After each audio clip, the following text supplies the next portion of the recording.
ನಮಸ್ಕಾರ. ಮಹಾಭಾರತದ ಈ ಸಂಚಿಕೆಗೆ ತಮಗೆ ಸ್ವಾಗತ. ಭೀಷ್ಮರು ಒಂದು ದಿನ ದುರ್ಯೋಧನನಿಗೆ ಹೇಳಿದರು, ದುರ್ಯೋಧನ, ನೀನು ಅಲ್ಲಿಗೆ ಹೋಗುವುದು ನನಗೆ ಇಷ್ಟ ಇರಲಿಲ್ಲ. ನೀನು ಆ ಘೋಷ ಯಾತ್ರೆಯ ನೆಪದಿಂದ ಪಾಂಡವರ ಯುದ್ಧಕ್ಕೆ ಹೋದೆ. ಆದರೆ ಅಲ್ಲಿ ಆಗದ್ದಾದರೂ ಏನು? ನೀನು ಆ ಗಂಧರ್ವರಿಗೆ ಸೆರೆ ಸಿಕ್ಕಿ ನಿನ್ನನ್ನು ಬಿಡಿಸಲು ನಿನ್ನ ಆಜನ್ಮ ವೈರಿಗಳು ಎಂದುಕೊಂಡಿರುವ ಆ ಪಾಂಡವರೇ ಬರಬೇಕಾಗಿದೆ. ನಿನ್ನ ಪ್ರಾಣ ಮಿತ್ರ ಎಂದು ಹೇಳಿಕೊಳ್ಳುವ ಕರ್ಣ ಅವನ ಪ್ರಾಣ ರಕ್ಷಣೆಗಾಗಿ ರಣರಂಗವನ್ನೇ ಬಿಟ್ಟು ನಿನ್ನನ್ನು ಬಿಟ್ಟು ಓಡಿ ಹೋದ. ಪಾಂಡವರ ಸಾಮರ್ಥ್ಯ ಏನು ಎಂದು ನಿನಗೆ ಈಗ ಅರಿವಾಗಿರಬಹುದು. ಅವರ ಕಾಲು ಭಾಗದ ಸಾಮರ್ಥ್ಯ ಕೂಡ ನಿನ್ನಲ್ಲಿ ಇಲ್ಲ. ನಿನ್ನ ಆ ಕರ್ಣನ ಸಾಮರ್ಥ್ಯ ಏನು ಎಂದು ಈಗ ನಿನಗೆ ಗೊತ್ತಾಯಿತಲ್ಲ. ಆ ಪಾಂಡವರೊಂದಿಗೆ ಸಂಧಿ ಮಾಡಿಕೊ, ನೆಮ್ಮದಿಯಾಗಿರು ಎಂದರು.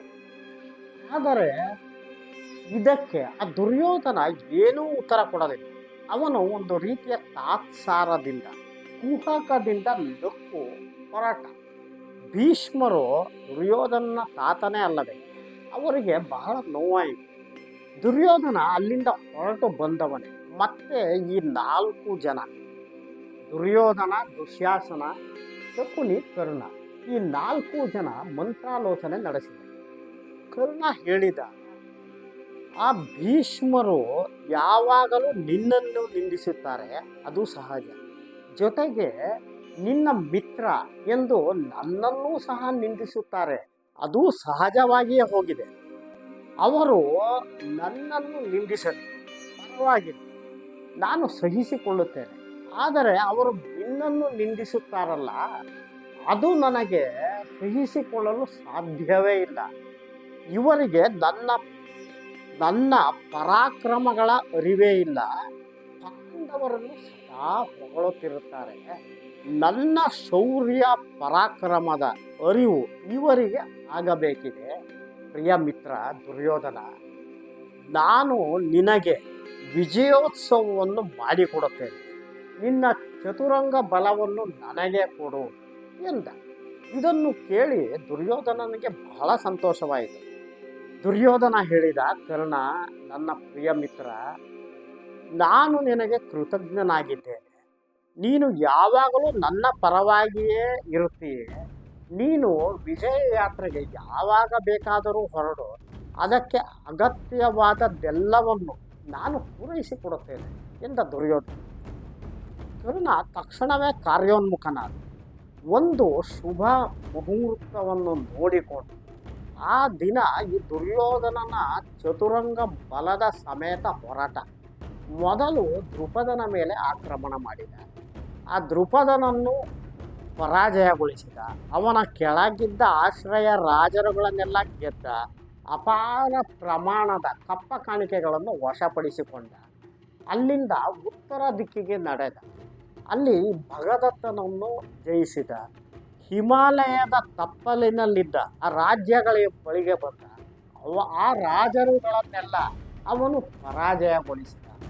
ನಂತರ ಅಂಗ, ವಂಗ, ಕಳಿಂಗ, ಮಿಥಿಲ, ಕೋಸಲ, ಮಗಧ ಮುಂತಾದ ಎಲ್ಲ ರಾಜ್ಯಗಳನ್ನು ಜಯಿಸಿದ. ನಂತರ ದಕ್ಷಿಣದ ಕಡೆಗೆ ಬಂದ. ದಕ್ಷಿಣದಲ್ಲಿ ಈ ರುಕ್ಮಿಯೊಂದಿಗೆ ಅವನು ಹೋರಾಟವನ್ನು ಮಾಡಿದ. ಹಲವು ದಿನಗಳ ಹೋರಾಟದ ನಂತರ ಕರ್ಣನ ಪರಾಕ್ರಮವನ್ನು ಮೆಚ್ಚಿ ರುಕ್ಮಿ ಅವನೊಂದಿಗೆ ಮೈತ್ರಿಯನ್ನು ಮಾಡಿಕೊಂಡ. ಮತ್ತೆ ಇನ್ನೂ ದಕ್ಷಿಣದಲ್ಲಿ ಕೆಳಗೆ ಬಂದ. ಶ್ರೀಶೈಲ ದೇಶಕ್ಕೆ ಬಂದ. ಅವರನ್ನು ಜಯಿಸಿದ. ಪಾಂಡ್ಯ ರಾಜರನ್ನು ಜಯಿಸಿದ. ಅಲ್ಲಿಂದ ಕೇರಳಕ್ಕೆ ಬಂದ. ನೀಲ ಎಂಬುವನು ಆಗ ರಾಜನಾಗಿದ್ದ. ಅವನನ್ನು ಜಯಿಸಿದ. ಮತ್ತೆ ಅವನು ಮೇಲೆ ಬಂದು ಆವಂತಿ ರಾಜ್ಯವನ್ನು ಗೆದ್ದ. ಪಶ್ಚಿಮದ ಕಡೆಗೆ ಹೋಗಿ ಬರ್ಬರ, ಯವನ ಇವರೆಲ್ಲರನ್ನು ಗೆದ್ದು ಅಪಾರ ಕಪ್ಪ ಕಾಣಿಕೆಗಳೊಂದಿಗೆ ಹಸ್ತಿನಾಪುರಕ್ಕೆ ಹೊರಟ. ದುರ್ಯೋಧನನಿಗೆ ಈ ಸಮಾಚಾರ ತಿಳಿಯಿತು.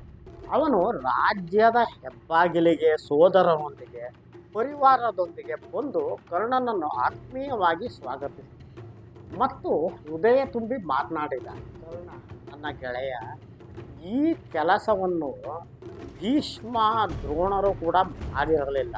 ಅವರಿಗೆ ಸಾಧ್ಯವಾಗದ ಕೆಲಸವಾಗಿತ್ತು ಇದು. ಅದನ್ನು ನೀನು ಮಾಡಿದೆ ಎಂದು ಹೊಗಳಿ ಅಭಿನಂದಿಸಿ.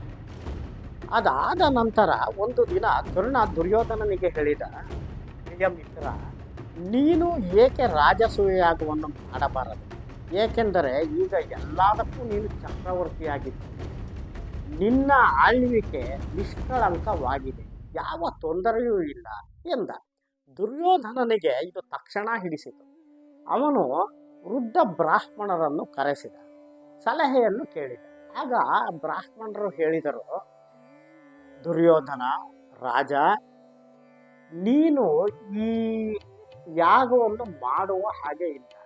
ಏಕೆಂದರೆ ಈ ರಾಜಸೂಯ ಯಾಗ ಮಾಡಿದ ನಿನ್ನ ಅಣ್ಣ, ನಿನ್ನ ವಂಶದವನೇ ಆದ ಧರ್ಮರಾಯ ಇನ್ನೂ ಜೀವಿಸಿದ್ದಾನೆ. ಹಾಗಾಗಿ ಆ ವಂಶದವರು ಯಾರೂ ಮಾಡುವ ಹಾಗಿಲ್ಲ. ಇದಕ್ಕೆ ಇನ್ನೂ ಒಂದು ಅಡ್ಡಿ ಇದೆ, ಏನೆಂದರೆ ನಿನ್ನ ತಂದೆ ಸಹ ಜೀವಿಸಿದ್ದಾರೆ. ಹಾಗಾಗಿ ಇದನ್ನು ನೀನು ಮಾಡುವುದಕ್ಕೆ ಬರುವುದಿಲ್ಲ. ನೀನು ಒಂದು ಕೆಲಸ ಮಾಡಬಹುದು. ಒಂದು ಮಹಾಯಾಗ, ವೈಷ್ಣವ ಯಾಗವಿದೆ. ಅದು ಈ ರಾಜಸೂಯ ಯಾಗಕ್ಕೆ ಸಮಾನವಾದದ್ದು, ಅಷ್ಟೇ ಶ್ರೇಯಸ್ಕರವಾದದ್ದು. ಅದನ್ನು ನೀನು ಮಾಡಬಹುದು ಎನ್ನುವ ಸಲಹೆಯನ್ನು ದುರ್ಯೋಧನನಿಗೆ ಕೊಟ್ಟರು. ದುರ್ಯೋಧನ ತನ್ನ ಆಪ್ತರೊಂದಿಗೆ ಚರ್ಚಿಸಿದ ನಂತರ ಇದನ್ನೇ ಮಾಡೋಣ ಎಂದು ನಿರ್ಧರಿಸಿದ. ಆ ನಂತರ ಎಲ್ಲ ದಿಕ್ಕುಗಳಿಗೂ ರಾಜರನ್ನು ಮತ್ತು ವಿಪ್ರರನ್ನು ಕರೆತರಲು ಆಹ್ವಾನಗಳನ್ನಿಟ್ಟು ದೂತರನ್ನು ಕಳುಹಿಸಿದ. ಆಗ ದುಶ್ಯಾಸನ ಒಬ್ಬ ದೂತನನ್ನು ಕರೆದ. ಹೋಗು, ಆ ಪಾಪಾತ್ಮರಾದ ಪಾಂಡವರು ದ್ವೈತ ವನದಲ್ಲಿದ್ದಾರೆ, ಅವರಿಗೂ ಈ ಆಹ್ವಾನವನ್ನು ಕೊಟ್ಟು ಬಾ.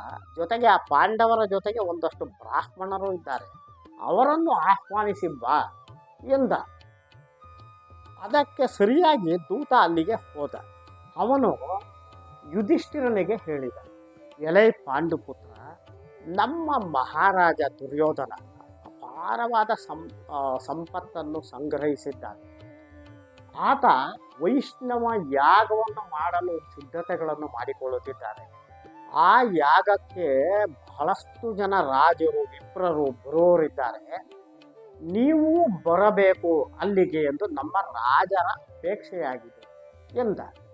ಇದನ್ನು ಕೇಳಿ ಸಂತೋಷದಿಂದಲೇ ಯುಧಿಷ್ಠಿರ ಹೇಳಿದ, ಎಲೈ ದೂತ, ಇದನ್ನು ಮಾಡುತ್ತಿರುವುದು ಬಹಳ ಒಳ್ಳೆಯ ಕೆಲಸ. ದುರ್ಯೋಧನ ನಮ್ಮ ಪೂರ್ವಿಕರ ಕೀರ್ತಿಯನ್ನು ಹೆಚ್ಚಿಸುವ ಕೆಲಸವನ್ನೇ ಮಾಡುತ್ತಿದ್ದಾನೆ.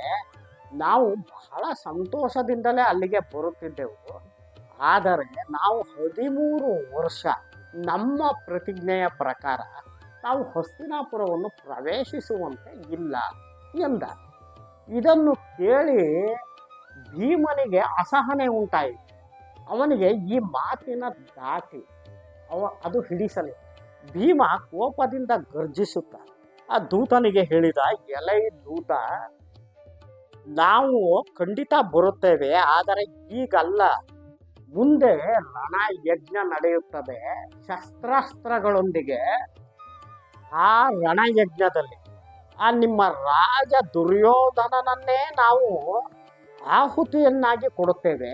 ಆಗ ಧರ್ಮರಾಯ ಬರುತ್ತಾನೆ, ಅವನ ಜೊತೆಗೆ ನಾವು ಸಹ ಬರುತ್ತೇವೆ ಎಂದ. ದೂತ ಇದನ್ನು ಕೇಳಿಕೊಂಡು ಹೋಗಿ ದುರ್ಯೋಧನನಿಗೆ ಯಥಾವತ್ತಾಗಿ ತಿಳಿಸಿದ. ಸರಿ, ವೈಷ್ಣವ ಯಾಗ ಆರಂಭವಾಯಿತು. 100 ರಾಜರು ಬಂದರು, ಸಾವಿರಾರು ವಿಪ್ರರು ಅದಕ್ಕೆ ಬಂದರು. ಅವರಿಗೆಲ್ಲ ಯಥೋಚಿತವಾಗಿ ಸತ್ಕಾರಗಳು ಆದವು. ವಿದುರನೇ ಈ ಊಟ ಎಲ್ಲದರ ವ್ಯವಸ್ಥೆಯನ್ನು ಆತನೇ ನೋಡಿಕೊಳ್ಳುತ್ತಿದ್ದ. ಎಲ್ಲವೂ ಚೆನ್ನಾಗಿ ಆಯಿತು. ವೈಷ್ಣವ ಯಾಗ ಪರಿಸಮಾಪ್ತಿಯಾಯಿತು. ದುರ್ಯೋಧನ ಮತ್ತು ಅವನ ಪರಿವಾರ ಬಹಳ ಚೆನ್ನಾಗಿ ಯಾಗ ನಡೆಯಿತು ಎಂದು ಸಂತೋಷಗೊಂಡು. ಆದರೆ ಅಲ್ಲಿ ಬಹಳಷ್ಟು ಪ್ರಜೆಗಳು ಅಂದುಕೊಂಡರು, ಈ ವೈಷ್ಣವ ಯಾಗ ಯುಧಿಷ್ಠಿರ ನಡೆಸಿದನಲ್ಲ, ಆ ರಾಜಸೂಯ ಯಾಗ ಆ ಮಟ್ಟಿಗೆ ಇರಲಿಲ್ಲ, ಅಷ್ಟು ವೈಭವವಾಗಿ ಇರಲಿಲ್ಲ ಎಂದು ಆ ಪ್ರಜೆಗಳು ಮಾತನಾಡಿಕೊಂಡರು. ಇದಾದ ಮೇಲೆ ಕರ್ಣ ದುರ್ಯೋಧನನಿಗೆ ಹೇಳಿದ, ದುರ್ಯೋಧನ ನನ್ನ ಮಿತ್ರ, ಈ ಯಾಗವೇನೋ ಸುಸಂಪನ್ನವಾಗಿ ಆಯಿತು. ಮುಂದೆ ಆ ಪಾಂಡವರನ್ನು ಸಂಹಾರ ಮಾಡಿ ನೀನು ರಾಜಸೂಯ ಯಾಗ ಮಾಡುವುದನ್ನು ನೋಡಬೇಕೆನ್ನುವುದೇ ನನ್ನ ಅಪೇಕ್ಷೆ. ಆಗಲೂ ನಾನು ನಿನ್ನ ಸೇವೆಗೆ ಇರಬೇಕು, ಅದೇ ನನ್ನ ಅಪೇಕ್ಷೆ ಎಂದ. ದುರ್ಯೋಧನನಿಗೆ ಸಂತೋಷವಾಯಿತು. ಅವನು ಹೇಳಿದ, ನಿಜ ಮಿತ್ರ, ನೀನು ಹೇಳುವ ಸಮಯಕ್ಕೆ ನಾನು ಕಾಯುತ್ತಿದ್ದೇನೆ ಆ ಪಾಂಡವರ ಸಂಹಾರವಾಗುವುದಕ್ಕೆ ಎಂದ. ಕರ್ಣ ಆಗ ಹೇಳಿದ, ದುರ್ಯೋಧನ ಮಿತ್ರ, ಕೇಳು, ಆ ಕಾಲ ಬಹಳ ದೂರವಿಲ್ಲ.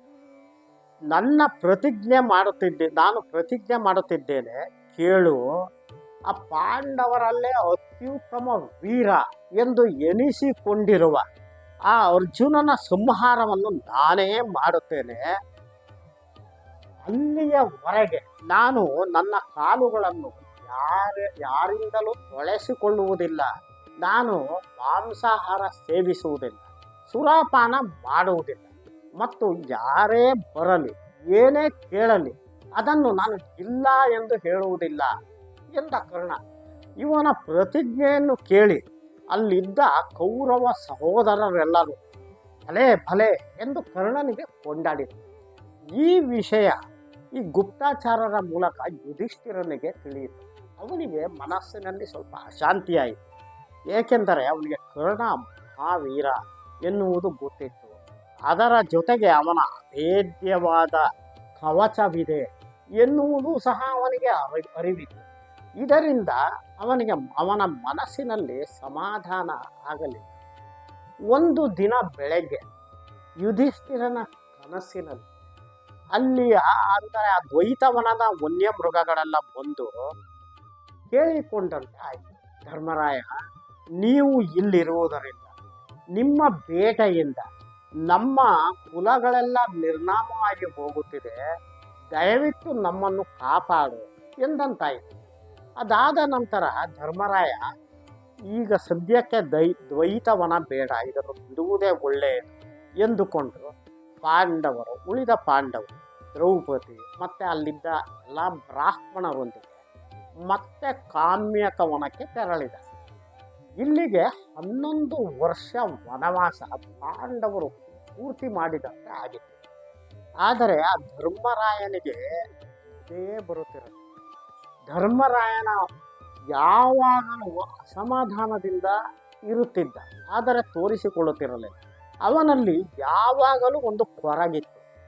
ನಾನು ಮಾಡಿದ ತಪ್ಪಿನಿಂದಲೇ ನನ್ನ ಸಹೋದರರು, ನನ್ನ ಧರ್ಮಪತ್ನಿ ದ್ರೌಪದಿ ಈ ವನವಾಸವನ್ನು ಅನುಭವಿಸುತ್ತಿದ್ದಾರೆ ಎಂದು.